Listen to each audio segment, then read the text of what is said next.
Good morning and good afternoon and good evening to everybody who is joining us. Thanks so much for being here today. I'm Susan McCormick and I head things sustainable ESG and impact here at Morrison and Foerster, where I've been for almost 30 years now. And I am just thrilled to be kicking off our 23rd episode. We have been doing these webcasts with BSR that really BSR has also been focusing in this area for 30 years and really is the gold standard in advising companies and investors on how to think about issues related to environmental, social, and governance.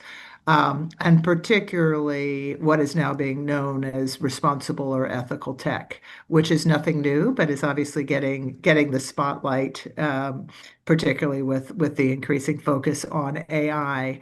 You're not going to hear much from me today because we are joined by a few folks who are truly experts.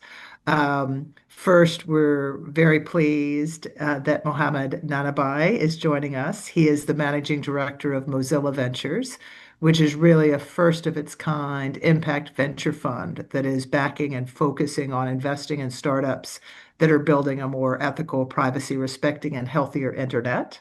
And he is leading the fund's mission, which is really to change and shift the entire tech industry towards more responsible innovation. Prior to Mozilla, Mohammed was the deputy CEO of the Media Development Investment Fund.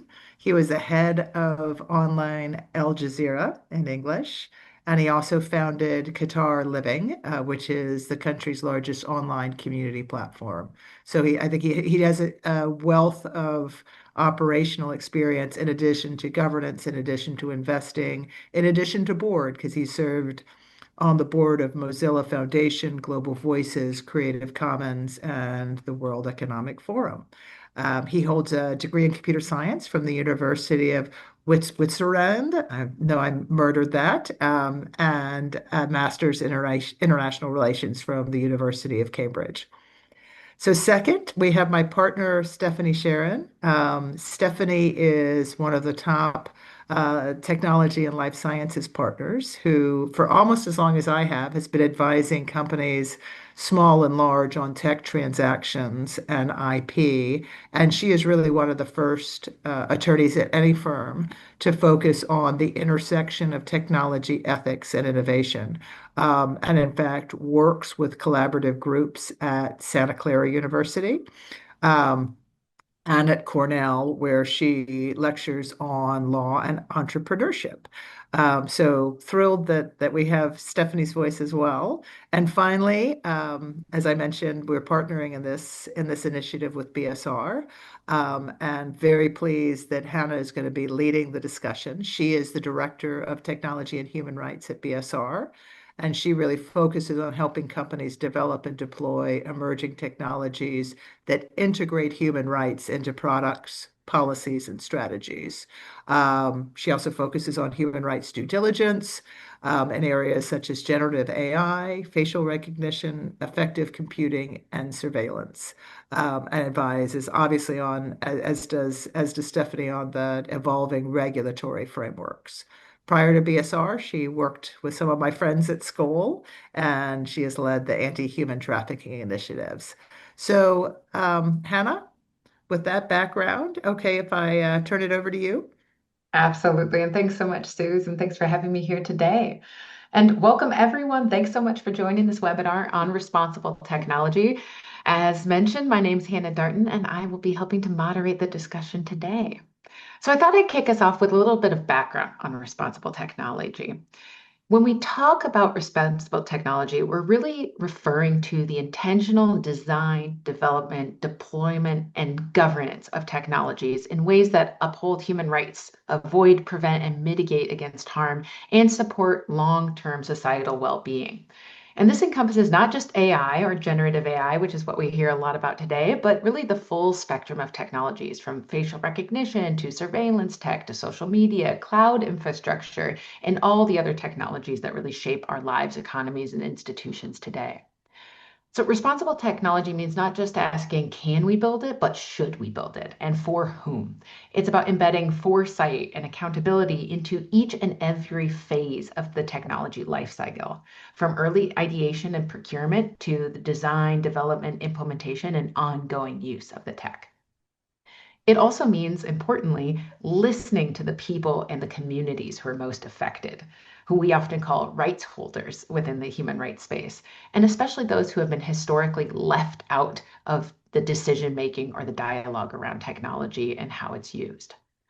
Across sectors, we're seeing encouraging movement here with companies establishing digital governance frameworks, civil society designing accountability mechanisms and ongoing due diligence frameworks, and multi-stakeholder groups really working close to help address regulatory and rights gaps. But the challenges around responsibly using technologies persist, particularly when it comes to asymmetries in power, lack of transparency, and real world impacts. So today, we hope to get into that conversation and really explore how responsible technology principles are being translated into practice. And we'll hear from Stephanie and Mohamed, two leaders in this space who are really helping to advance this conversation from different angles. And so I will be helping guide, but I'm going to pass it over to Stephanie and Mohamed for right now. And what I'd love to do is just pass to each of you to talk a little bit about your work, to introduce what you've been working on recently, and help connect it back to today's topic on responsible innovation and technology. Perhaps Stephanie, you're off mute already, so I can pass to you first. Sure. Sure. Happy to. So I'm a transactional lawyer, and I also provide counseling to companies on issues around responsible AI and tech more generally, and the governance structures and options around that.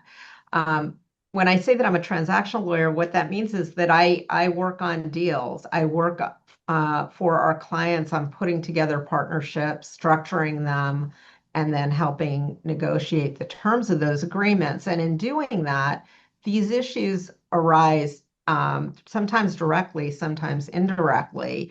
Often companies need to consider as they're negotiating their agreements how those agreements are going to support their own internal processes and governance structures, especially in this new world that we're living in, where AI is blooming left and right. So that's where I sort of intersect on the substantive part of my practice. I also, as what I call extracurriculars, work with a number of different universities in putting on programming and also guiding different sorts of initiatives. One that we did through the Marcella Center at Santa Clara related to developing a tool that venture investors could use to initiate and then have an ongoing conversation with their portfolio companies about what responsible AI practices they were implementing with companies at all stages of growth. Obviously, at the earliest stages, you would expect that there would be less maturity around full identification of risk and governance. And as the companies mature, you want to see that develop. And so this is a way to offer investors a little bit of help in initiating and continuing the conversation. Those are the kinds of things that I enjoy doing around this topic. Thanks so much, Stephanie. We'll come back to you in just a minute, but Mohamed, would love to hear the same question to you, a little bit more about how your work is really connected to responsible technology. Yeah, great. Thank you, Hannah. So I guess it really starts with Mozilla itself. And Mozilla has been around for over 2 decades and really has been a pioneer in responsible tech itself as a company, in thinking about these issues and working on these issues. It fought to keep the browser market open in the 2000s. It helped build a modern open source movement. But what it really showed was, how do we strike a balance between profit and public benefit? And how do we think about working in the interests of our users rather than just trying to optimize the bottom line solely at the expense of them? And I think what's really interesting about the way Mozilla has done this is to look at how Mozilla is structured. We're historically this foundation that owned a corporation. And why that's interesting is the foundation and then the corporation are all animated by this public manifesto that we have called the Mozilla Manifesto. It's the set of principles about how we think about essentially responsible technology. And it really articulates this forward-looking vision that's quite ambitious, one that certainly is one that we hope to live. Thinking about what does user agency look like? How do we think about user privacy? How do we think about community-driven development and community-driven engagement? So quite lofty ideals. And our foundation uses foundation-like tools to try to advance its manifesto in the world, whether that's advocacy, grant making, and so on. And our corporation that produces Firefox, the web browser, uses product to do this. And of course, we've got a number of other products in there. And a couple of years ago, our board asked the question, we've got these ideals and we've got these principles and we're trying to advance them in the world, and the world is changing. And how do we meet these challenges as AI is coming to the fore? And as social media has sort of become such an important part of the fabric of our society. And we decided to sort of think about what new tools were needed. And we spun up some new organizations, and one of them was Mozilla Ventures. And the idea behind Mozilla Ventures was asking ourselves, what would it take to build a responsible technology venture fund? And really, the key question we were asking ourselves was, how can we advance these principles we have in the manifesto, working with other founders, other builders who cared about some of these issues, maybe not in the same ways that we were building them or advocating them, but in their own unique ways with their own unique insights. And could we find them? Could we help catalyze them and support them and really grow a movement of people who cared about responsible technology and cared about these issues? So 3 years ago, we started Mozilla Ventures, the newest part of Mozilla. And we've been, investing in 50 companies since then, using the Mozilla Manifesto as this lens to think about responsible technology. And I think that that's such a great intro into kind of the next step here, which is, Mohamed, like when we think about this, then what does that mean in the day to day? Because starting with a manifesto, I mean, obviously that's quite broad. When it breaks down to your role and some of the things that you look at on a day-to-day basis, can you share a little bit more about that? Yeah, absolutely. So, and of course, it's the challenge is always going from ideals into action. And it's, with I think Stephanie alluded to sort of working with early stage companies and how, you need to get the right fit in doing that. So the first thing we're asking ourselves as we're sitting and meeting founders and entrepreneurs and companies is what fundamental advancement do they want to make and what impact would that have on the world? And whether that's to do with data, whether that has to do with privacy, whether that has to do with building more trustworthy AI systems or countering misinformation. And we're really trying to identify what's that change lever. And then we ask ourselves, what would it take for these companies to drive that forward, knowing that this is super early. So at this point, it's an ambition, it's a desire, it might be a hope. Maybe they've got a prototype in doing this. Maybe they've got a theory of how it might work. But also recognizing that these companies might not have found product market fit. They might not have, got to the point where these manifest themselves at the scale that we see in other tech companies or platforms. And we look to partner with these founders to help them tackle these challenges in a stage appropriate way, catalyze them with a bit of funding, but also sort of memorialize why we as an investor who cares about the public benefit, and sort of articulating a shared understanding of that with these companies. And we've found in the course of doing this work, there's an appetite amongst people who are building companies. They recognize the harms that you alluded to, Hannah. They recognize these problems. And, there's many people who want to tackle them. And there's no straight path. There's no, when we're building these companies, there's no playbook to say, this is how you solve all these big problems. They're huge problems. Like we know everybody's trying to figure out what the solution is. We know people want to build towards it. And what we're trying to do is give people the room and give them the support to try to tackle them, knowing that the journey is going to be different, interesting, but hopefully we end up with a positive outcome doing this. Yes, that definitely makes sense. And I think it's always so great to see your work because I think we work at very different ends of the maturity curve for companies. At BSR, we really work with those more established companies, some of the big technology players out there to help them conduct human rights due diligence. And as our framework, we often use the UN Guiding Principles on Business and Human Rights, which requires companies to conduct ongoing due diligence, assess, identify, and then prioritize those harms they might be associated with. But if actors such as yourself have engaged them earlier in the process, they know the basics of responsible technology. It makes our job much easier. So glad we can all be playing in this ecosystem. But one of the things we get asked when we conduct this due diligence is often, okay, why? How can I make that business case internally, right? And avoiding harm, of course, helps avoid reputational implications. It helps actually create better products that can serve broader populations and make sure that they are fit for purpose for what they're being deployed or used for. But there's also, of course, that legal imperative now. And we're seeing this come to the fore more and more, especially in the EU, but also in different laws across the US. And Stephanie, I might pass to you now just to talk a little bit more about that legal landscape and how it's really coming to play more in responsible technology. Sure.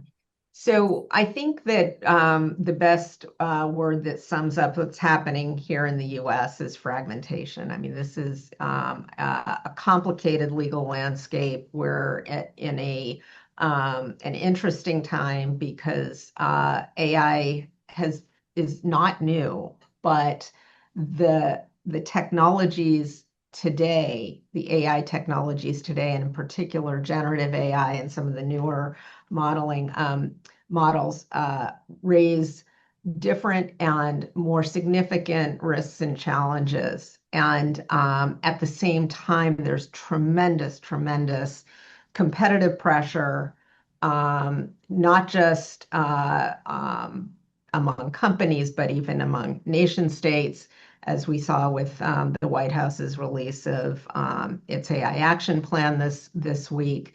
There is internally at companies, I think at every level of maturity, an incredible fear of missing out. There's lots of FOMO going on. There's also a tremendous amount of pressure on business teams and technical teams, therefore, to move more quickly than they've ever moved before to develop and deploy and implement these technologies. And so when we talk about the legal frameworks that might apply, in the U.S. they tend to be very sector specific. Healthcare and financial services, children to some extent. Our data privacy laws are sector specific. Our compliance regimes are sector specific. They don't run across these technologies in a sort of uniform way. And so what that means is that companies need to actually look at how they're using these new technologies, including AI, and really evaluate which, if any, of the legal frameworks apply to what they're doing, and look at where they're operating, how they're operating, whether any of the foreign laws, like the laws in the EU that are going to be coming into effect over the next couple of years, whether those apply to their activities because they have extraterritorial reach. They aren't limited just to companies that are established in the EU, and then do this sort of compliance review. That is a complicated project for any company, and it's made even more difficult for companies that are less mature and just simply don't have the internal resources. So when you tell them, in addition to what they're required to do by law, they also need to think about their responsible tech or responsible AI policies, internally facing, externally facing, and a governance framework. It's a lot. It is really a lot. And so as Mohamed mentioned, when we're working with the earliest stage companies, what I hope to do is instill amongst the founders and the folks who are developing the technology, the culture, that this is embedded in the DNA that you should be thinking about for the benefit of the company. You should be thinking about what harms could arise from what the products and technologies that I'm developing and deploying. And that's a risk assessment. Look at what the key risks are. Map the key risks by use case, how are you using the technology? And then decide what are the mitigation measures that are appropriate to mitigate those risks, and then measure and monitor over time and adjust. And companies need to really be flexible about this.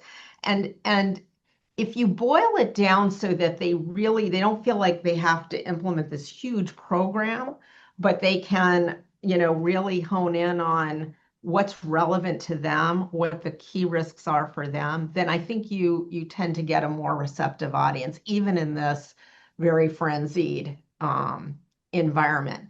Some of the areas, the types of risk that are arising for AI in particular, data privacy for sure, cybersecurity, absolutely. The concerns around the alignment of these models with their intended use. So have they been trained? Have the models that you're using been trained on data and trained in a manner that is fit for and aligned with how you're intending to use the model? Or do you need to do something extra to make sure or be more selective about which models you're using? And that requires some transparency from the model providers about how those models were trained. That's a tension point that we're aware of. Bias and fairness, which, Hannah, you were referring to earlier, whether the use of these technologies, produces the same sort of benefit across different user populations. The energy consumption. This is not just a climate issue. This has become very politicized. But it's not just climate impact. There's a cost impact. These tools can be very costly to run and maintain, and the model development can be. Other areas, obviously, safety, and that touches on the human rights area. And then there's the additional complexity that sometimes when you optimize to protect against one set of risks, let's say you maximize protection against bias, you might actually lose some of the accuracy. Not might, almost always will lose something on the accuracy side. Same thing with privacy, that the more you optimize for data privacy, you might have accuracy and reliability impacts. And so this is not a simple set of problems to solve. This really takes a thoughtful set of exercises within companies, because every company is not going to be able to mitigate every possible risk that could arise with respect to their development or use of these new technologies. It really does take a focused and targeted approach. And that's why I feel that educating the community is what's so important, and making sure that people understand that there is a path to establishing risk identification and governance around this. But it has to come from the top. Got to come from the top of the house. It cannot come from the bottom of the house, and it needs to be instilled in the DNA of the company. And the culture, like you were saying. Yeah. So many gems to unpack there. I could spend, a couple days on these topics. But I think two that I'd love to pick on real quick is one, what you were talking about, culture, because I do think that this does have to come from the top. We have to create incentives for teams to actually look at this. I think move fast and break things is still often a motto followed by many tech companies. And I don't think we need to slow down innovation and design and development, but we do need to create space to really consider risk, to bring it up within teams, and to figure out how to incentivize teams to openly talk about those risks internally so that they can be addressed. Mm-hmm. And with our member base, this is something we talk about a lot. How can we slow down enough to really discuss risks in a way that helps the products themselves be more effective, be more productive, and help them get out to a broader user base, but ensure that they're responsible as well. So that's one point. And then the other is just thinking about, to your other point about how all these actors are interconnected within this ecosystem. Because I do think that depending where you sit within the value chain of technology, your responsibility will differ. And BSR actually just put out a report on, we did a human rights assessment of the generative AI value chain. And it thinks a little bit about, based on if you're providing or collecting and procuring data, if you're a foundation model developer, if you're a deployer, what are the different impacts you might be associated with, and what is the role you need to play in this space? And I think oftentimes people think it's a one size fits all, like all actions need to be the same across companies, and really they do differ. How you ensure responsible technology will change based on where you sit within this broader sphere. And that's something that we can dig into a little bit more as well. But I think one of the common questions we hear is how to do this well. We see a lot of challenges, obstacles in actually embedding responsible technology approaches. And I'd love to get at that for a moment. Some of the things that you're seeing, how to overcome those challenges once you've identified them.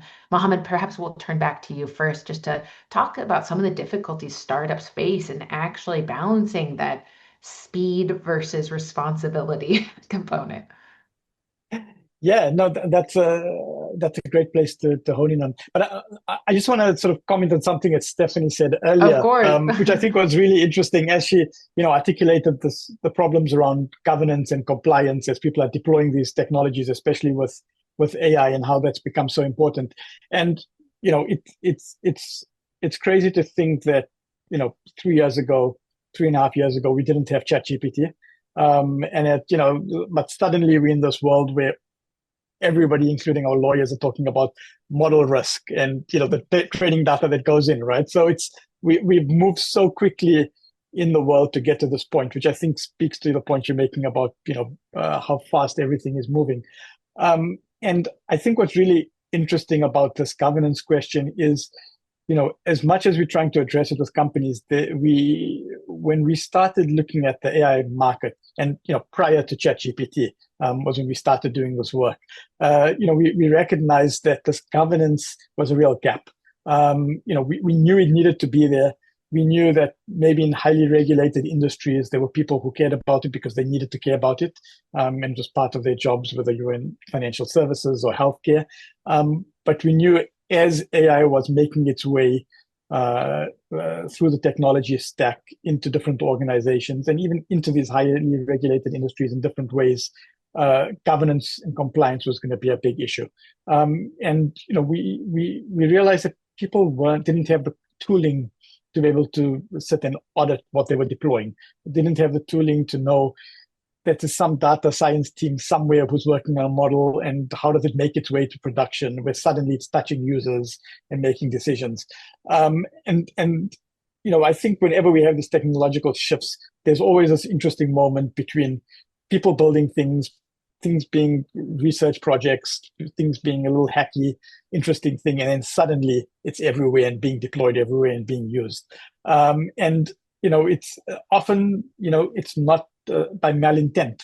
There's no malfeasance involved. It's just this thing developed quickly. No one cared about it being developed except a few people off in some development center or in some research lab, or someone at the board said do something, and suddenly it's in production. And I think just taking a step back and saying, what are the right sets of tools that organizations need in terms of governance, compliance, so they can put some of these guardrails in place so they know what's going on in the organization, and they can start answering these questions of what does this model do? What was it trained on?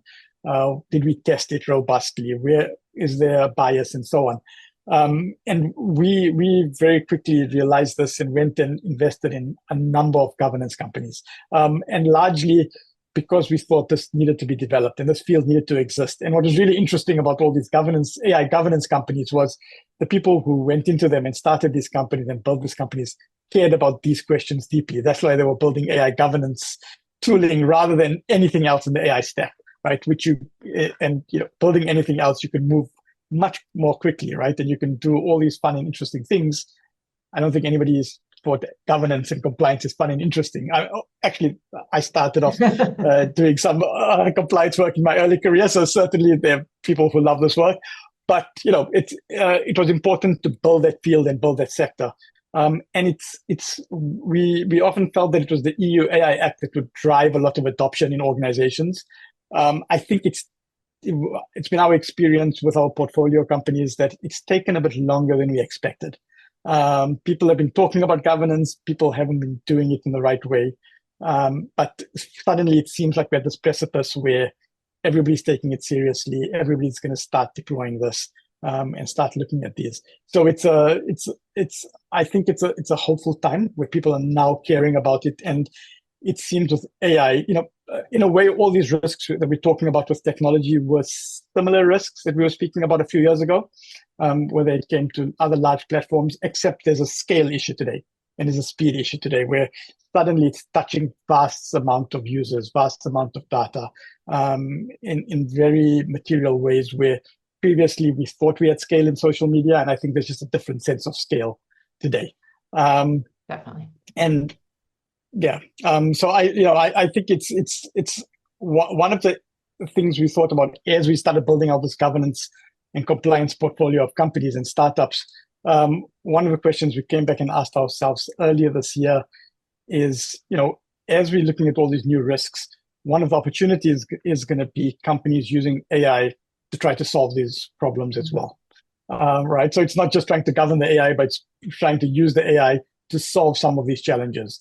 And I think that presents an interesting market opportunity as well, where people can say, we have these trust and safety issues, or we have these misinformation issues, and can we build systems? As much as AI scales these problems, can we use AI to try to mitigate them as well? Mm-hmm. Mm-hmm. Well, I think you brought up a lot of great points there. And Stephanie, I bet you have some additions to make to this conversation as well around the common obstacles or challenges that you're seeing and how to overcome them. I'd love to pass to you with the same question. Yeah, I'm a bit of a realist, and I may be a little bit too cynical on some of this, but my my perception is that unless something is required under some regulatory framework or law, or there is significant material liability that may result from the activity, that these companies, even the more mature ones, simply don't have the bandwidth to grapple with the more nuanced issues around risk and harm, harm in a broader sense. Having said that, I think that our existing common law framework, our tort laws, our contract laws, the way that we allocate risk and liability in this country for things like IP infringement, we're seeing it play out in some of the IP infringement cases that have arisen out of the training of these models, as well as what's happening in Europe with voluntary adoption of code of practice after with respect to some of the concerns around respecting the rights of others in data. And I think that, so I guess where I come out is some very bad things are going to happen before everybody really wakes up and says, whoa, we have to put a much more sophisticated kind of governance process in place. I think that's just the reality, and we've seen that. We saw that with the automobile. We've seen it with the railroads. We've seen it with all kinds of manufacturing industries as technology has matured. When bad things happen, then we have sort of an equal and opposite reaction. So sometimes we go too far in the other direction. And I think there's going to be a sorting out of this. And then beyond that, there are going to be companies like you mentioned, Hannah, who truly are concerned about the reputational risk and of adopting these technologies and having some kind of really harmful hit to their brand and reputation. And that's going to be more typically, I think, with larger, consumer brands. And I think you are seeing those companies be more, perhaps, more diligent around implementing some of these practices. Um, and then there are just going to be some companies that naturally have, like I said, there's someone in the C-suite who really, from the beginning sort of embeds this in the culture. And I think, Salesforce is maybe a good example of that, where there's been a lot of thought and effort put into some of these issues. But you mentioned, can we kind of take a breath and slow down just enough to be a little more thoughtful? And I think the answer is right now, probably not. The intensity is so frenetic. It's not that companies aren't I mean, more mature companies do have responsible AI within the companies they establish in one way, and then they decide that's too much of a hurdle, and then they change the way it's done. It's not that it doesn't exist, but I think maybe in the sort of holistic way that you're describing, where companies are much more thoughtful, that's it's a tougher bar in such a competitive environment. And so the processes may be there. They may have a governance process, but how rigorously that is applied across all of the programs, I think may be a different question.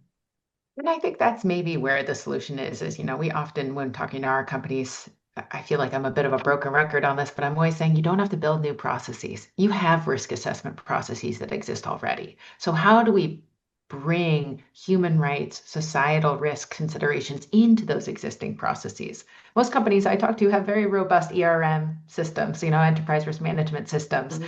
How do you consider risk to people alongside risk to business?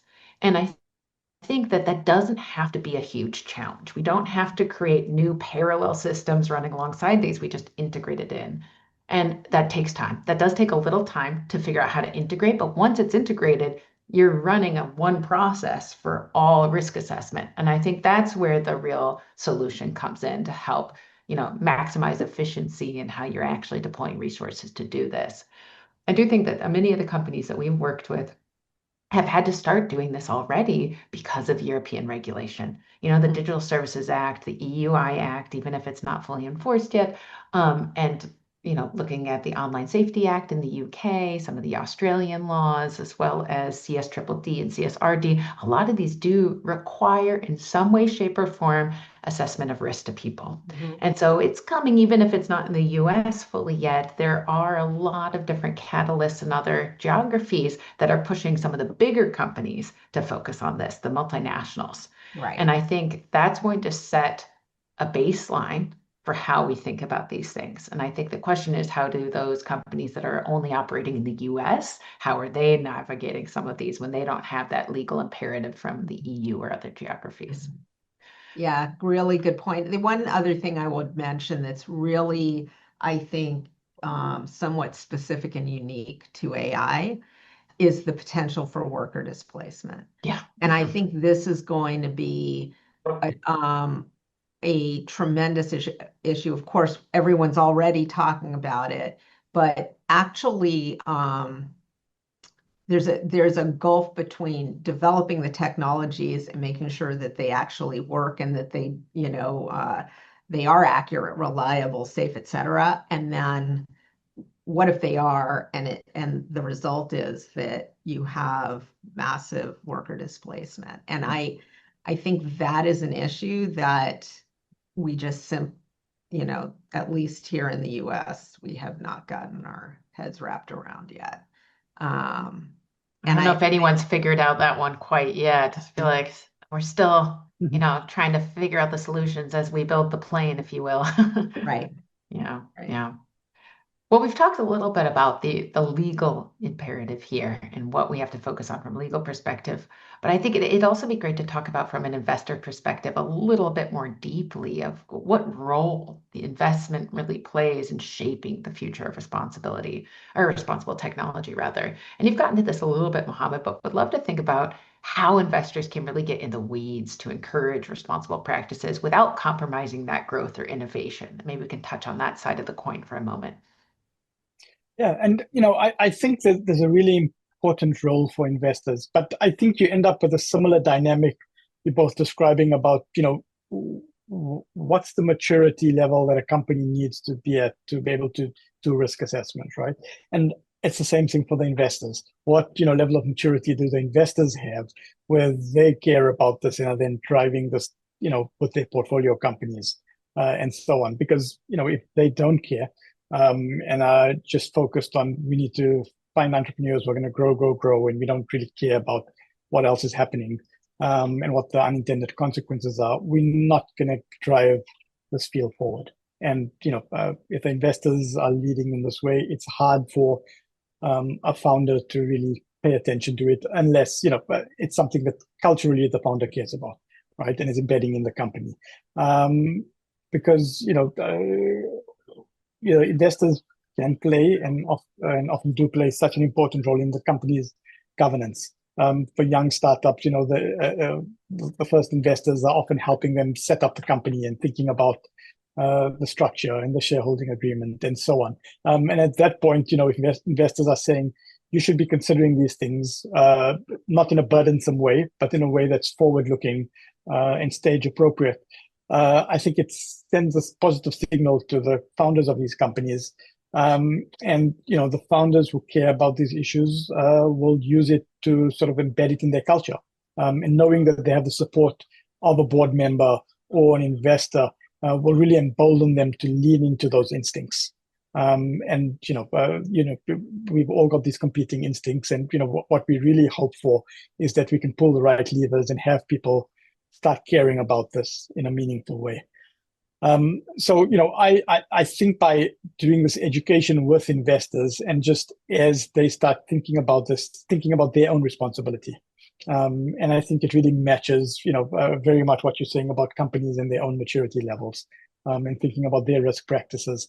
So unfortunately, I was a bit sad as Stephanie was pulling us into sort of the realism of there needs to be law to govern this, and there needs to be, we'll wait till the big data breach happens for people to be forced to behave better and so on. And I think she's absolutely right. As much as it saddens me, I think it's the same with the investors, right? Like, we need the limited partners of the investors to be telling them, you should care about this, and then you should have your companies care about this as well, because these are important issues that we want to be thinking about from the ground floor in a way that's stage appropriate, right? I don't think anybody is under any illusion that you're going to ask a 3-person team or a 5-person team to run huge risk assessments and fill in matrices with all these questions. It just doesn't make sense, and have dreams of policies and procedures. But as the company grows, this starts changing, and we need to start thinking about these things in this manner. Yeah, and I would just add to that I think that there are two messages I found are very effective in focusing not just on responsible AI or responsible tech practices, but in general, focusing a company on an issue. One is, what's the impact on the exit? So for example, when I'm working on a contract, and I see what we consider, sometimes we call them toxic terms, but a term that we think could really limit the business flexibility of the company going forward, or their ability to achieve their strategic objectives. Then, if we get pushback about whether it's really all that important, one easy test is a potential acquirer going to care about this issue? Mm-hmm. And if you look at what the key risk factors are, at least in the AI space right now, many of them are on our due diligence list. Mm-hmm. some of the areas that aren't, that you're sort of getting at, Hannah, are the broader societal concerns. Yeah. And that I think requires a change in the broader culture and in society. If a startup or even, a mature startup knows that in order to get acquired, it needs to have its data privacy and data collection and sharing and usage practices buttoned down, which they now do know, then they're going to do it. Yeah. Because otherwise, they're going to take a big hit on valuation. You know what? Their investors are not going to like that.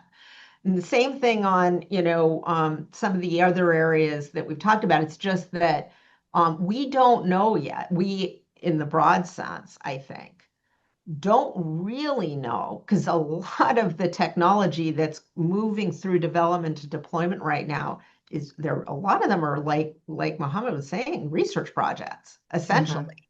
I mean, look at the number of research papers that are coming out in parallel with the deployment of the same technology with major, learnings being published. So I think that it's just going to take some time to catch up on what are the risks that, potential acquirers. So focus downstream. What's the potential exit, and would an acquirer care about this issue? And if they would, then that's probably a good indicator that you should be too. And I think that can apply more broadly, but it'll take some time. I think that's a great point. We've actually seen a real shift in this in recent years in our work, where downstream actors are having to ask upstream actors about their foundation models, about like the ethical or human rights practices they've already embedded into their products and services, because they're being required to report out on it. And so the more that we see responsibility coming in as an imperative at different nodes of the value chain, the more they have to communicate with actors throughout that same value chain to understand what responsibility has been embedded, what responsible practices have been embedded in each stage. And so I do think that there's a growing line of communication between different actors and more questions coming to some of the big tech companies, so that the downstream deployers can understand what they've done in practice and how it might manifest in risks in their own work. So that's a great point as well. But I think that speaks to the broader question of collaboration across the sector and how we're actually thinking about groups of actors working together to tackle these issues, both within their own kind of sectors, but also throughout the broader ecosystem. And I'd love to hear from both of you just a little bit more about what collaboration looks like. And perhaps we can take it in two parts. One is collaboration internally, within their own four walls, between these teams focused on legal, investment, operations, et cetera. And then the other side is operation across different companies and with partners like civil society actors within the space. What does collaboration look like in terms of responsible tech in both those areas? Mohamed, do you want to take that one first? Yeah, and I think one of the great things that we're seeing as people are looking at AI specifically is within organizations, there's such a push for people to adopt these technologies and to get up to speed with them, and it's often driven by the top in many of these companies. It's breaking down silos in interesting ways, right? Because people, who are not the technologists are now having to grapple with the technology, and that perhaps allows them to do things which perhaps previously was in the domain of technologists. And that's leading to interesting deployments, but also interesting risks and, a bit of the future of work that Stephanie was relating to, like, what does it mean for my role? What does it mean for my job as we grapple with these technologies? And, as we see people touch this, we've seen in companies that suddenly the legal department looks at this and says, wow, this is something that we need to start thinking about governing in a different way. People in finance, as they touch this technology, look at it. And I think it's a shift that we haven't seen in previous technological revolutions, where, the use of technology and rollout and desire to drive change in an organization would either be in the C-suite or be in that technology department working with somebody in the C-suite. And suddenly we're seeing this drive and shift can be happening anywhere, because somebody can take this and say, for my own role and for my own department, I can see a way to eke out efficiency or to do something we weren't able to do, or we can co-opt it and use it in an interesting way. And I think that brought a different type of awareness where your compliance department, your legal department, your finance department, all are touching this technology and hopefully, are thinking about what those risks are, and thinking about it in a way that they wouldn't have done 10 years ago with a different type of technology. So I think in organizations, that's been an interesting observation. I think more broadly, in terms of thinking about the collaboration, one of the things that we've seen is, as this technology is being deployed, because it's moving this quickly, people are having to work in an ecosystem more overtly. You can't just do this yourself. So, there's research papers being written on one hand, and it's almost like people are working at universities, and somebody is contacting somebody at another company. So we're seeing a lot of cross-company collaboration. And this is really how the AI field exploded over the last 10 years or so, right? It was like really research-heavy, companies like Google and DeepMind at Google, where papers were being put out, and then suddenly everything sort of went dark in some way because we had this competitive tension and everybody's competing. And we're starting to see this collaboration come back in different ways. And it's still siloed somewhat because maybe some companies and model providers aren't working with each other. But you've got this ecosystem of other people on the edges who are starting to go into it. One of the things which we think is going to be really interesting as this develops is, we kind of seeing this gravitational pull now where you have a handful of model providers building these AI systems. And you could imagine a few years out, there's 4 of them, and that's the market, right? And maybe you could imagine it becomes securitized because this becomes a national security thing, and maybe there's 3 of them or 2 of them, and they somehow, have access to compute and resources and become part of a state apparatus in some way. And if you imagine a future in that way, where you have this monopoly happening, it doesn't look healthy if you're somebody who's sitting in civil society or an end user of technology, where powers just converge in a few providers that are sort of mediating everything you do online. And really, in a dystopian world, maybe your contact with reality, right? Because this model's telling you what's true and telling you what the news is and, driving you in a certain way. And we've seen these weird outputs in Grok, in Elon Musk's XAI, where it's searching what Elon said about a specific issue to give answers to people. So you're seeing these wild things happen. So you don't want to see that sort of concentration happening. So one of the things we've been quite concerned with is, can we push open source AI and open source solutions where there's a much more broader sort of community-driven approach to building these technologies, and ultimately it's to auditing these technologies, because if our code's out in the open and our model weights are open, people can come in and verify things. They can test things in a way that you couldn't with a closed system. And, in terms of just sort of community-driven approaches, I think that becomes really important. And it's something that we've seen over the last 25 years of people building open source software, that you can be more secure, many eyes makes bug shallow. So, there's precedent for this. And we really think with AI, in order for us to avoid ending up in this monopoly situation with power being very much concentrated with a few large corporations, we need to be thinking about how do we empower everybody with artificial intelligence. Thank you so much, Mohamed. I think that's really helpful. And Stephanie, I'm sure you have some things to add there as well. So on the last point on open source, I think this is a fascinating area, and I think there's just going to be more and more attention to this. The question is whether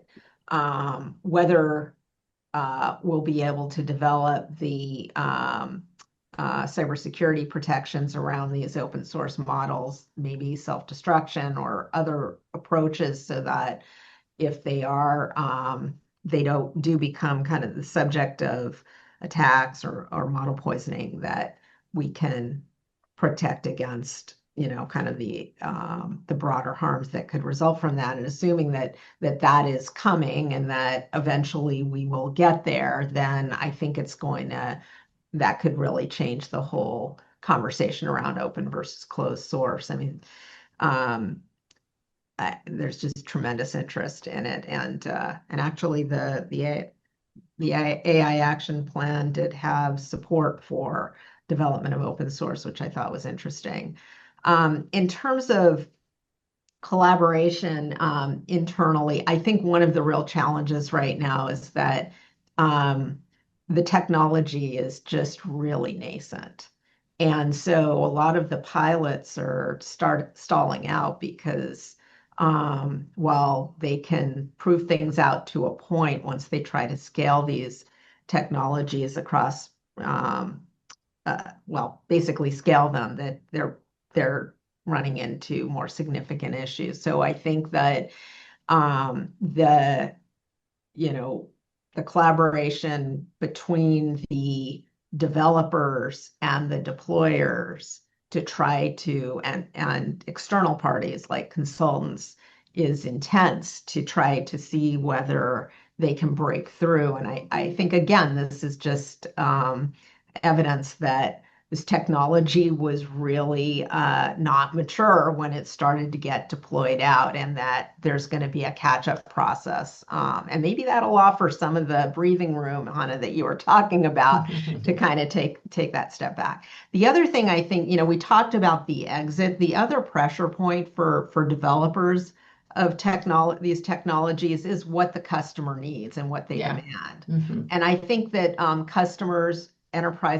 enterprise customers are going to demand that, and are demanding, not are going to, but are demanding that you show them up front what your process is for addressing the various harms that can result. Because as bad as it is, if you're developing and something that you have control over, if you're deploying something that you have no control over in terms of how it's developed, but you're the one holding the brand and the reputation, it's even more important to you. So I think maybe even more of a driver than the exit is the customer and landing the customer and what customers will require. So maybe there's something there to hook onto as well.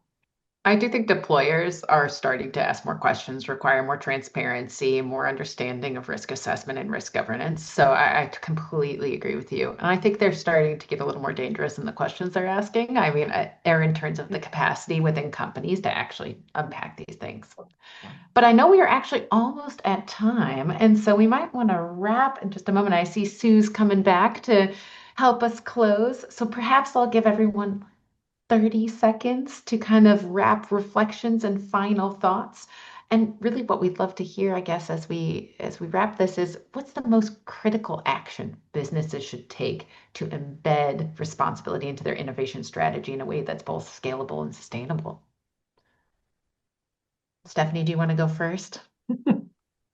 I think the most important thing is to actually educate the C-suite and the board, frankly, about what this actually means. I think there's a lot of confusion around what's responsible. It sounds a little mushy. Same thing with ethics. Yeah. Your ethics may not be my ethics, and so I think it starts at the top and really educating on what a responsible tech, effective responsible tech program that does not slow down innovation or deployment looks like, and whether that's doable. And I'll just use that as a segue to share my last take, which would be for a human rights-based approach. To your point about some things being mushy, a human rights-based approach has a methodology that's defined, that's internationally recognized and agreed upon, and it actually translates quite nicely to tech development and deployment. And with that, I'll pass it to Mohamed to share your last 30-second takeaways. Yeah, well, +1 to both of those, and I think it's really, as much as it's going to be led from the top, and we have human rights frameworks to do this. I think as we're sort of accelerating with this technology, I think it's fundamental that the technologists are on board with this. And we're making sure that the people who are building, deploying these technologies in our organizations feel this responsibility and weight, and are empowered to say, these are the guardrails we need, and these are the risk management practices we need as we're doing this. Right. Well, thank you all so much, and really enjoyed the conversation. Suze, we'll pass it back to you. Yeah, I'm going to borrow from Mohamed. I mean, one of the things that I think is most needed is really a chance for the people on the ground building the technology to have a forum to help build the guardrails, to help build the rules, and also to recognize they don't have to start from scratch. And this is like other areas where you have really smart people and they don't realize that other really smart people have been thinking about this for like 20 years. And there are a lot of things that have been tried and discarded. And I think it's a really good opportunity. And Mohammed, that is what I'm hopeful and I believe that you are building, not, at the AI Institute, but also with Ventures at Mozilla, which is not just are you picking the companies, but you are providing a forum for those CEOs to really come together and say, okay, yeah, let's actually learn from mistakes and learn from what's happened before and hopefully build something better. So I just want to really thank the three of you. I was listening and I feel like I learned a lot. Hopefully our audience has learned a lot as well. And I want to invite everyone. Actually, our next section is going to be, we're taking the month of August off.